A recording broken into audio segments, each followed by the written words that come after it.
Hey guys, I hope you're doing well in the midst of this COVID-19 outbreak. Staying safe. Don't panic, okay? Today I'm going to talk about Andrew Yang endorsing Joe Biden. I know there's a mixed set of sentiments among Yang Gang, among, all people who supported Andrew Yang and those who, supported Bernie Sanders or even other people. Some of you may think, is Andrew Yang selling out? Is he betraying his doctrines, his principles? And that, I totally understand those skepticisms and criticisms. But let's look at the facts. Let's look at what Andrew Yang has been doing, has been saying, and why he did that at that very moment. Okay, so he said during his appearance on CNN Tuesday night, "The math says Joe is our prohibitive nominee. We need to bring the party together," Yang said. So he threw his support behind Joe Biden during that Super Tuesday night. Eric Sanchez, Yang's former traveling press secretary, told Newsweek that the endorsement comes after Yang made several pledges to support the Democratic nominee to defeat Donald Trump from the start of his campaign. After decisive victories in tonight's primaries, it is clear that Vice President Biden is our prohibitive nominee, Sanchez said. Andrew Yang will certainly keep his promise and fight with the vice president in every capacity possible to take back the White House in November. So Andrew Yang told a group of supporters in Manchester, New Hampshire, "While it is clear that there's great work left to be done, I'm the math guy, and it's clear by the numbers that we are not going to win this race." So he said that during dropping out, right? So I'm not someone who wants to accept donations and support in a race that we will not win.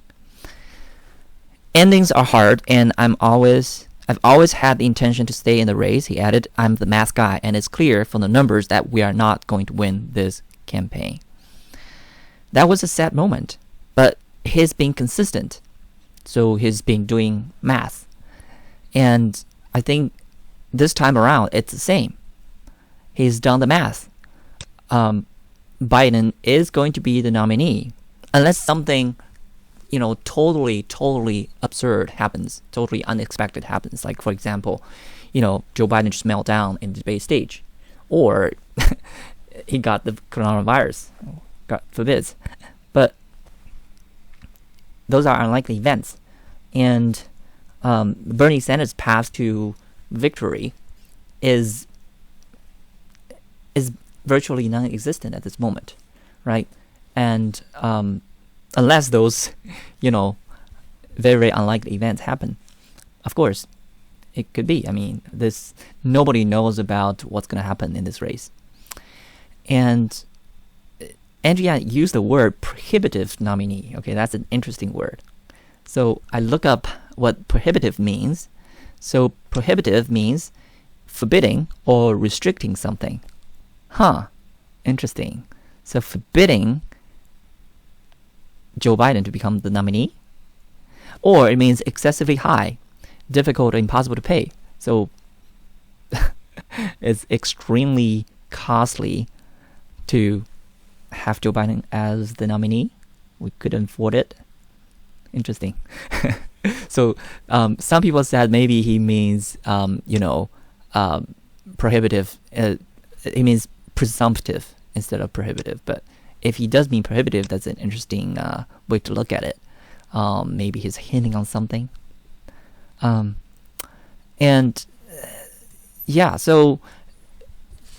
for those of you who thought that Andrew Yang is selling out, I would say he's not, because he did not try to do any close door deals with Joe Biden, or under the table deals, right? So if he were to get any benefits from endorsing Joe Biden, he would have done that weeks ago, okay, or months ago, right? Like, he didn't do what Amy Klobuchar and Mel Pete did. Right? Mel Pete called Joe Biden on the night he dropped out, right, before he announced it, saying, Joe, I have to talk to you about, something. Here's my number. Please call me back. Andrew Yang didn't do that. And he didn't do what Amy Klobuchar did. Right? Amy Klobuchar said, I'm dropping out and hereby I endorse Joe Biden. He didn't do any of those to his political game. He did it while this race is going on, like on Super Tuesday night, when the math says that there's no clear path. There's clearly no path for Bernie Sanders to become the nominee. And he said before that he is going to endorse whoever the nominee is. Of course, he also said that he's going to support whichever candidate who comes out to adopt his policies, in particular, the universal basic income, which he framed as freedom dividend, which Tulsi Gabbard did. Right? Tulsi Gabbard did support universal basic income, although it's not totally universal. But Andrew Yang didn't endorse Tulsi Gabbard. In retrospect, I think that would have been a mistake. So I wish that Andrew Yang would have said, I hereby endorse Joe Biden and Tulsi Gabbard. Right? He just pulled the New York Times. New York Times endorsed both Amy Klobuchar and Elizabeth Warren. So Andrew Yang could have done that.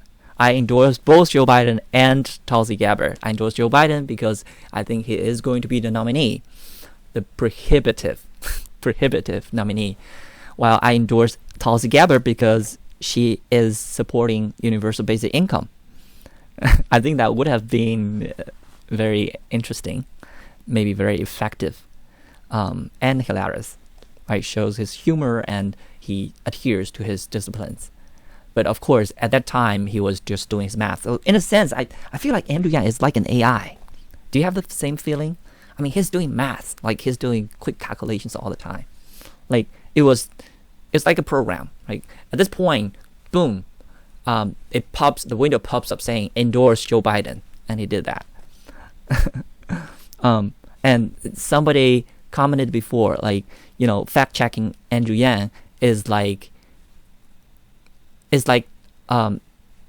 typesetting a dictionary or something like that. So Andrew Yang seldomly make mistakes when he talks. I think this is an interesting moment to look at. Of course, he realized this is really hurting, and that's why he has been responding to tweets. And so some people may also think Andrew Yang was betraying Yang Gang. He's not.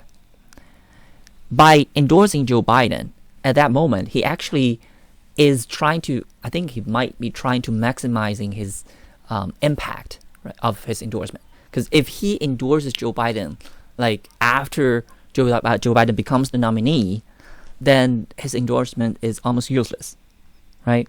But the endorsement came in at that right moment when there's no clear path for Bernie Sanders. So he said previously that he wanted the democratic process to play out. And at that moment, he thought that the process has been played out. Okay? And therefore, it is time for people to be united. Get behind the nominee, and let's put all the time, efforts, money, and resources behind the nominee and focus on beating Donald Trump, because that is the number one priority for the Democratic Party. And even Bernie Sanders said he would support whoever the nominee is, right? So Andrew Yang is doing the right thing. But I don't blame anyone who, didn't understand Andrew Yang and said he's sell out. He's not. He is doing this very respectfully. So he was like, listen, Bernie, love you. I voted for you against Hillary in 2016. But this time around, the numbers are not with you. So I'm sorry, but it's probably time for you to pull in Andrew Yang and bow out of the race. And that way we can start to be united and start to heal the nation, start to,